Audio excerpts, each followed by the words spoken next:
আজ আমার ছেলে আমার নিথর দেহে চপচপে করে ঘি মাখিয়ে দিচ্ছে।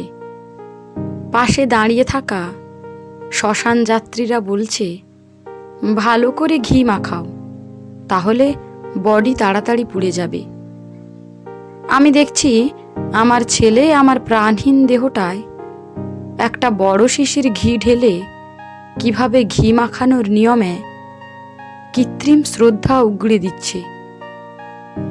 আমি দেখছি ছটফট করছি, তবুও ওর দু গালে দুটো থাপ্পড় দিয়ে বলতে পারছি না, ওরে এবার থাম, আমার নিথর দেহে ঘি মাখিয়ে আমায় লজ্জা দিস না বাবা। আমি যে ঘি খেতে চেয়েছিলাম, মাখতে চাইনি। বেঁচে থাকতে বলেছিলাম ছেলেকে, আমায় একটু গাওয়া ঘি এনে দিবি বাবা। কদিন ধরে খুব ইচ্ছে করছে গরম ভাতে এক ফোঁটা গাওয়া ঘি ঢেলে খাবো।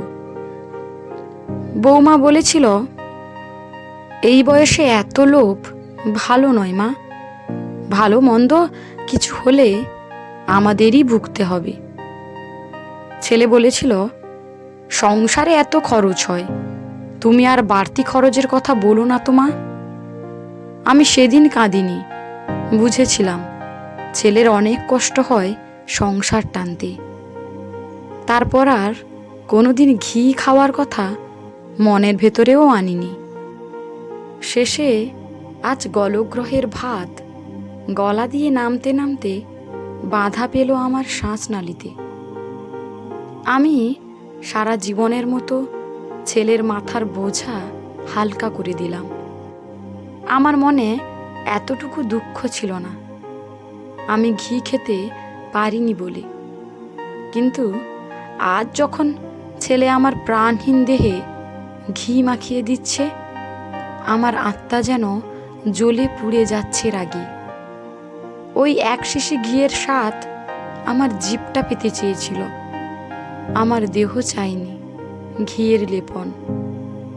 আজ নিজেকে বড্ড হাস্যকর লাগছে, বড্ড হাস্যকর। বেঁচে থাকতে এক শিশি ঘি যার কাছে ছিল বুড়ো বয়সের লালসার আশকারা, এক শিশি ঘি খাবার জন্য যাকে ছেলের খরচের হিসেব শুনতে হতো, আজ তার মৃতদেহে ঘি মাখানো বড্ড হাস্যকর লাগছে।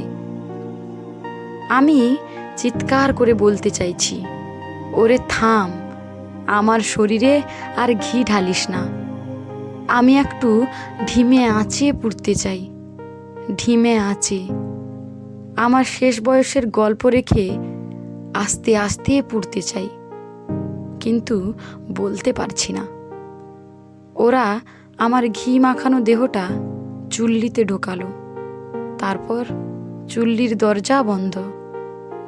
গনগনে চুল্লির ভেতর তখন আমার সারা দেহে ঘিয়ের গন্ধ ম ম করছে।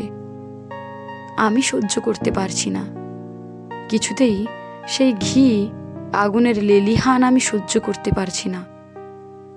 এক শিশি ঘি আমার দেহ ছাই করে দিল এক নিমেষেই, কিন্তু এক ফোঁটা ঘি আমার জীবন্ত জিভের ডগায় তৃপ্তি দিতে পারল না।